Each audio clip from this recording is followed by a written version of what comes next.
Hello everybody, Meorm here. Today I'm making a video on more mining. We're back in the mole and I wanted to go out and test the viability of solo mole mining out in the asteroids. Actually, I've done a lot of stuff down on the surface in both the prospector and the mole. I wanted to take a look and see how the asteroid belts were doing.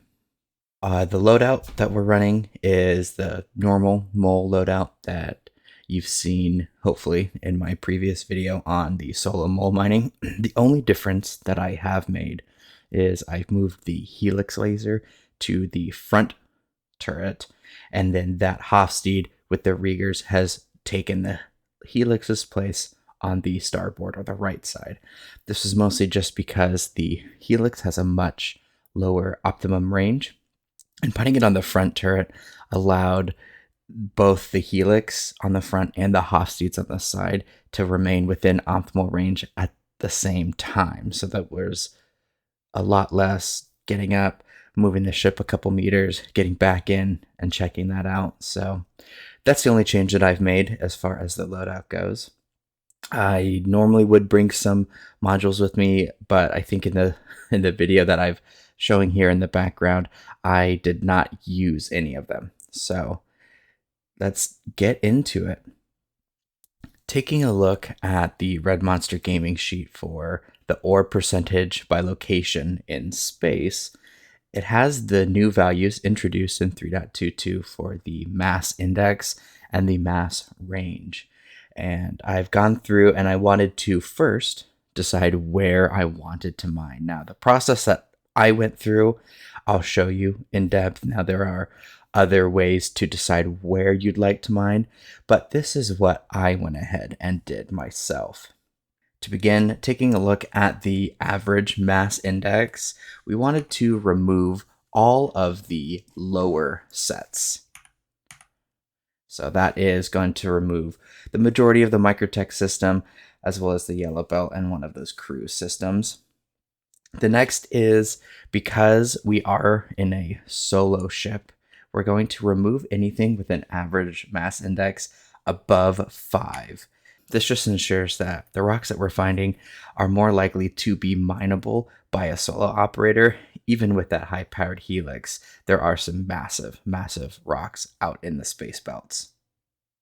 So once you get to this point, you can actually just stop here. Pick any of these locations that are available here as far as looking at size only. I took it one step further and I looked at the mass index range, and I removed anything that had a floor value, the lowest value of 2. Again, just cutting down the smaller rocks, really wanting to focus on rocks at the 8,000 mass and above range. And that is how I got these 6 locations. Now, if you take a closer look at these, you may notice something a little particular about this, and that it's by the numbers, all of these locations are exactly the same, at least according to this chart. So taking a look at what we've got here, this is where I've decided to go and mine. I believe in the background footage right now, I'm in one of the crew L2 spaces, but ultimately, if you're picking between these 6, there really is no difference.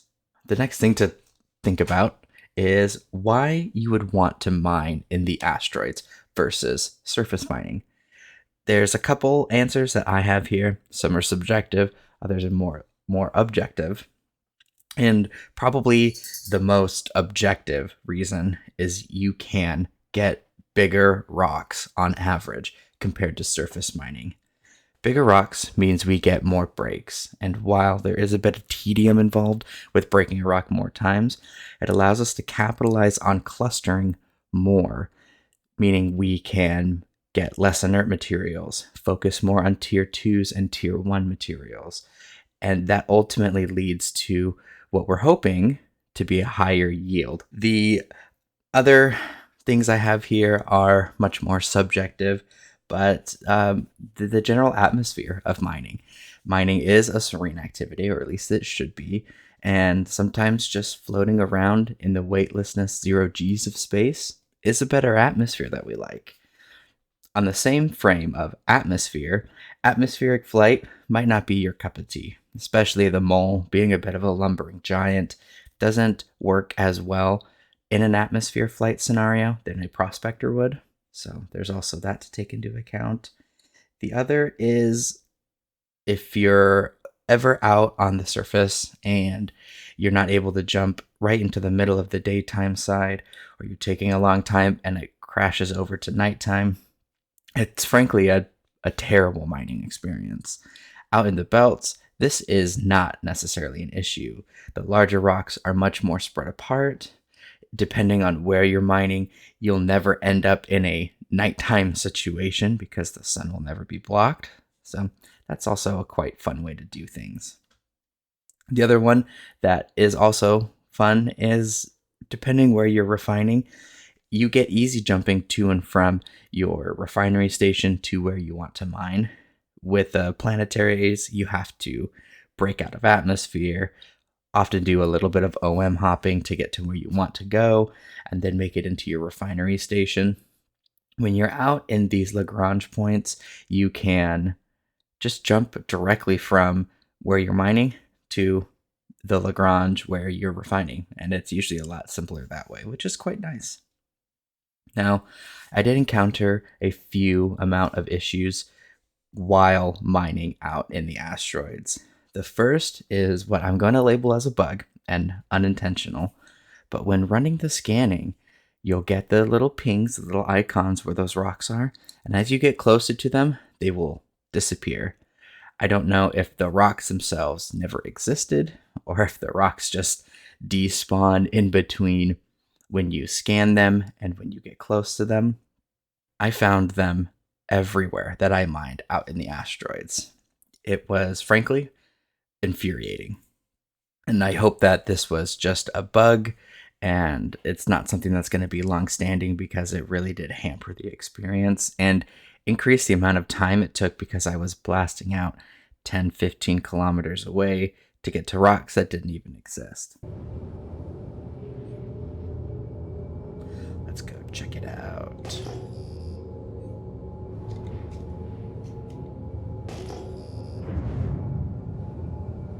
Hopefully these rocks actually do eventually pop in for us. And like losing the icons for the rocks when you get... Did you just... Yeah, you see that? The other is just scanning and reading the rocks in general. Scanning rocks became very buggy in the 3.22 update. Rocks would never want to scan in scanning mode. I had to move over to mining mode to get any kind of read on the rocks. I had to get within 50 to 75 meters of the rock to even get a scan.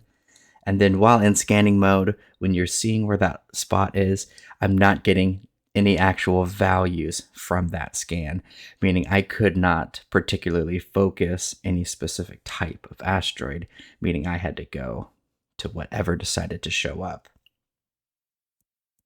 Staying safe is also a bit of an issue when you're out in the asteroid belts because QT boosting isn't in the game yet. They've talked about implementing it where you can essentially just boost in a straight line a good 50 meters or so.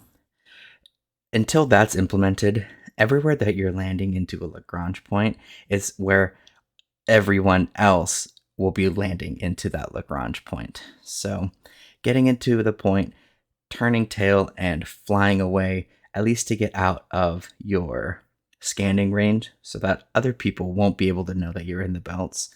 Now, I did not encounter a single PvP player while I was out mining, but that being said, it's an implementation of the game, and it's something that people should be aware of, especially as we get more updates with Pyro and other locations that are less controlled space. Understanding how to mine safely will be massively important. The other is just losing track of where your rocks are. This is not unique to the asteroid belts, but getting out of the pilot seat means those little icons for the rocks disappear. And when you're surface mining, that's not too big of an issue because those clusters are much closer together. But in the asteroids, if you're finding a place that has 3 or 4 rocks, they're often 1 to 300 meters away from each other, meaning as soon as you lose that icon, you will not be able to find them again unless you're very lucky or you're pre-positioning yourself to know exactly where at least the next rock you want to mine is. As far as issues though, that's all that I really had. I ultimately found it to be a really enjoyable experience while I was out mining. In terms of average yield, I found the cost per load to be just slightly higher than surface mining. However, I did manage to fill holds faster in almost 30 minutes in some settings. This was really nice because those rocks were larger. We're getting 8 to 20,000 mass rocks, meaning we only needed 2, 3, or 4 of those to fill up the hold. Led me to be able to do, even going from the Mike L5 refinery all the way across the galaxy to Crew L2, which is a combined 10 to 15 minutes of quantum jumping and travel. I was still able to get a full load done in about 45 minutes. And that was fantastic. I was able to crank these things out. You could, even if you wanted to, use a lower value refinery like the Crew L1 if you're going to mine in the Crew L1 or either of those 2 Crew L2s. I believe the Her L3 is also close by. You can go to a closer refinery and get more loads per hour. I've just been using Mike L5 as my refinery base for my mole mining, so I just continued to use it to see what my yields were going to look like. I was still netting anywhere from 240 to 280,000 in final refined ore per load, which is pretty on par with what I was finding on the surface, but the time saved was huge, as when you're coming to the surface, you have to get to the planet. Sometimes you have to spline jump to the sunny side, get down to the surface, and then you spend more time mining because on average those rocks are smaller. Whereas for the Lagrange, you get into the zone, even if you're going to try to boost away to get away from the jump in point, you can start scanning and mining almost immediately. I found rocks within 10 kilometers of a refinery station out in these points, so you don't even have to travel that far away to mine. At the end of the day, I found it to be a pretty enjoyable experience. I think I'm going to continue asteroid mining. I'm going to try some of the other spots and see if I can find any difference between these 6, although the numbers themselves are showing that they're mathematically the same. I'll also be making a full guide on asteroid mining in the future using a lot of this footage that I've been able to collect. And if there's any specific points or questions that you may have, please leave them in the comments. I'd be more than happy to do some testing and let everyone know what it is that I find. As always, please leave a like, please subscribe, go ahead and comment anything that you would like. I've thoroughly enjoyed making all of these videos, and I don't plan to stop anytime. I'll see you all in space.